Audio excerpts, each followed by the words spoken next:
Dave Poulin, TSN hockey analyst, with us here on Winnipeg Sports Talk.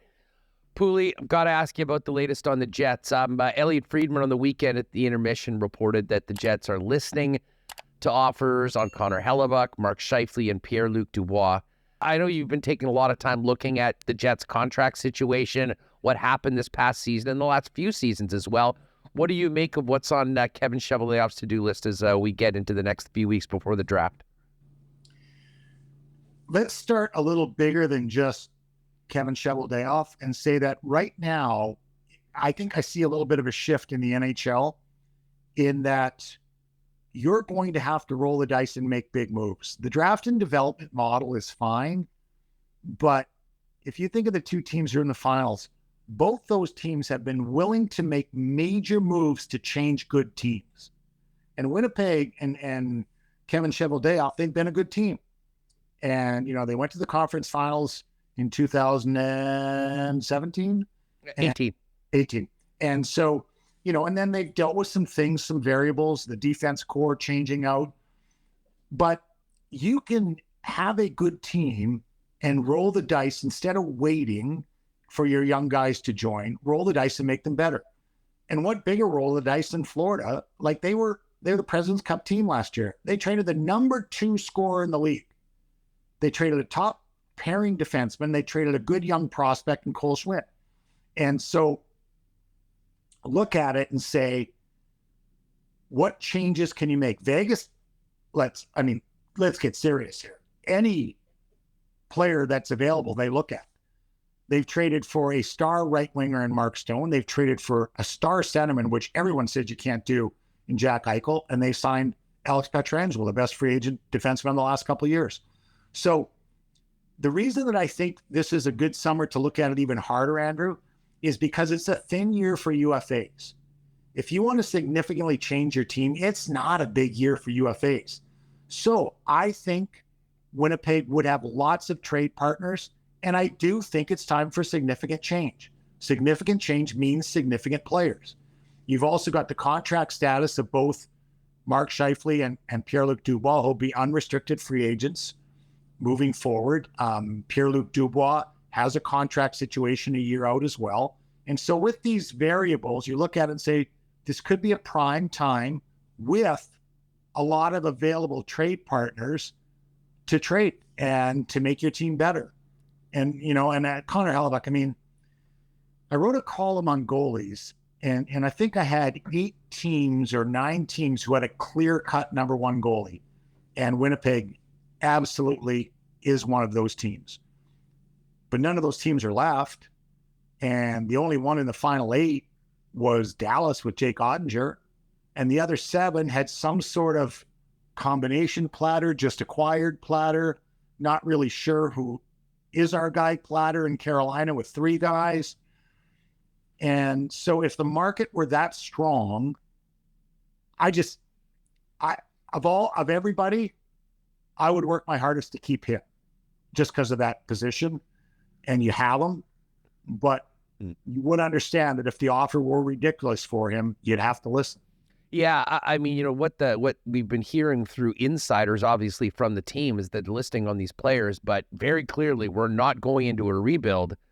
I don't know how you avoid a rebuild if Connor Hellebuyck's not your starting goaltender anymore. Right. But Dave, just back to, I mean, comparing Vegas and Florida with the big moves that they made for Eichel and Tkachuk, can we compare Winnipeg to those teams? I'm sure they would love to do that, but all we hear is that every one of these guys in the National Hockey League has Winnipeg on their no-trade list.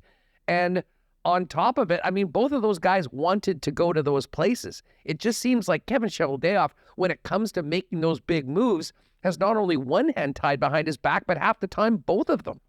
So it may have to be below that layer, because you can't get a no-move clause or a no-trade clause until you've been in the league 7 years. So there's a lot of good players that haven't been in the league 7 years, and maybe that's the move you have to make. And, you know, I mean, that's the basis of it. Okay, when you get to afford a no-move or a no-trade clause, if Winnipeg were one of the groupings, fine, dismiss it, move on. But there's a lot of good hockey players who've been in the league 3 years or 4 years who might not be ready to do what they are because they're behind somebody, or, think of a Chandler Stevenson. Think of that role that he played in Washington. And you traded a 3rd round pick for Chandler Stevenson. Like, that's a great trade. And so when you get in the mode, I know everybody says how hard it is to make trades, except the 2 teams in the Stanley Cup Finals have made significant trades. They just have. You got to do it. Well, and speaking to, those players on their first 7 years, I'm a proponent of some big moves this year. I think it's time. I think there's, contractual reasons for some of them, others maybe cultural reasons. But to me, if I'm Kevin Cheveldayoff, and this is why I don't really know what they mean by this is not a rebuild. It's a retool, a reset, it's a re-something. I'll tell you that. But to me, it's younger players under team control, ELC, or just out of their ELC that might not be where a Dubois or Mark Scheifele is right now, but given that opportunity has the potential to turn into that sort of a player for a long time with the Winnipeg Jets. That's where I would be starting if I'm doing these asks with other NHL GMs. How do you see that? I feel the exact same way. And that's where you have to lean on your amateur group as well. And I think what Winnipeg's done in the past, and we've talked about it on this show, is they've combined their pro and amateur staff's thought process to pick off some pretty good players like a Neil Pionk, like a Morgan Barron. So, you think of those trades and you think, okay, well, we got to move a guy. Who's a guy who's in his, what's Pionk now? Is Pionk 27 now? And so you picked him off when he was 24, 25, and, an excellent player out of prime age. And so you got to rely on your amateur guys and say, who do we like? Who do we like maybe in the free agent market coming out of college? Who did we like in his draft year? Where is he now? And can we pick him off a little bit ahead of him hitting his full prime? And is the role he's in stifling him from getting to where he has to go? Look at a Carter Verhaeghe. We drafted him in the 3rd round in Toronto, and that's when we were looking to kind of steal a big centerman late. And, Carter Verhaeghe was a kid who had to work on his game and get to where he is, but now he's blossomed fully and, is verging on being a star player in the National Hockey League with 40+ goals. So there are those guys out there. And I think it's a willingness and a mindset, Andrew, to say what we've done hasn't worked. We're prepared to move on. And you know what? Winnipeg's had a couple of good runs, and particularly that one where they went to the conference finals in 2018 as we've decided. And you'd say, okay, this group as a group hasn't done it. And so we can move on, and it's okay to move on. Dave, one other thing about the Jets, and you're the perfect guy to ask this because you've had time in NHL front offices, obviously as a player as well, but also been working in the media. And I go back to Saturday night, and it was really clear that, as I said, Winnipeg Jets are going to be listing on these players. That's not really news. I think that's quite obvious that would be happening. But the other secondary part that Elliot mentioned was very clearly stating to everyone that the Jets are not interested in a rebuild. And I guess first off, everyone seems to have a different definition of what a rebuild is. Are they going to go scorched earth and try and, get the first pick in the draft? Obviously not. But what goes into how teams maybe get that sort of information out, and why would it be so important, do you think, to an organization like Winnipeg to make sure that is the message that when they're talking about moves being made, that is delivered to their fan base? Because it's that competitive a team that they're capable of doing that. There's enough good pieces. There's some good pieces coming. We watched Brad Lambert play in the Memorial Cup. You've got the Lucius kid. You've got McGroarty, who a lot of people really like. The big kid that's in Michigan. So you've got pieces coming. You've still got youth in your lineup. You've still got, Kyle Connor's still a young guy. Cole Perfetti's a really young guy. Josh Morrissey's just coming into his prime. There's enough good pieces that it's not going to be a total rebuild, that you have no interest in moving, a Nikolai Ehlers or there's enough good pieces, Andrew. That's the simplest way to put it, that you can move laterally and then take a step back in a forward position because of the quality of depth you have in your group.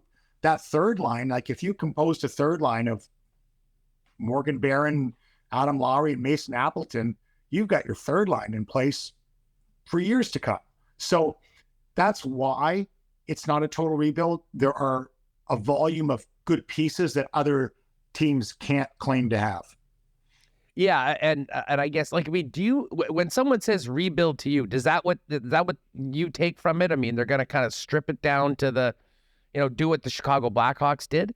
I mean, I think that, and again, it's as I say, it's retool, is it reset, recalibrate? We were having some fun talking about all the different words that we could use on the weekend. The bottom line is there's some change coming to the Winnipeg Jets. There's change needed, and for a general manager that has made a few trades, had his back against the wall a few times, and come up looking pretty good on it. I think some real opportunity to, we'll call it reset, but turn this thing over, both on the ice as well as maybe the culture of the team, which might be just as important as on the ice.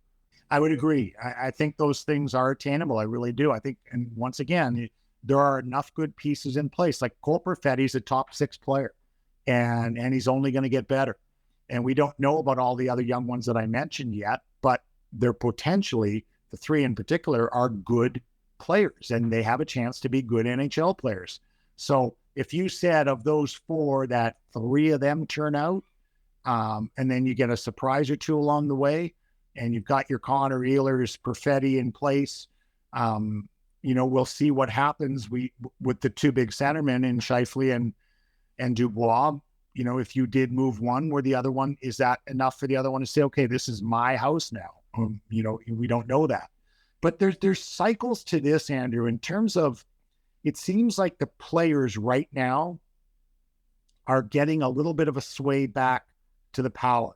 And you look at, guys getting out of cities that they choose to get out of. Matthew Tkachuk wanted out of Calgary for personal reasons, and he was able to get it. Eichel wanted out of Buffalo for personal reasons. Well, the guys that went to Buffalo are thrilled. Alex Tuck loves Buffalo. And, Tage Thompson, you made the tough O'Reilly trade, and you look at Buffalo right now. Buffalo is poised to take a huge step forward. I don't think you're that with Winnipeg, because you were never stripped down to that point. You were never in the mix for the number 1 or 2 draft pick, as Buffalo was for multiple years. They have 2 number 1s in Dahlin and Power, and a number 2 in Eichel if they chose. So that's not the case in Winnipeg. It never got that bad because of good decisions, and the status quo has been maintained. So you're allowed to make changes to get better. The 2 teams in the finals are living examples.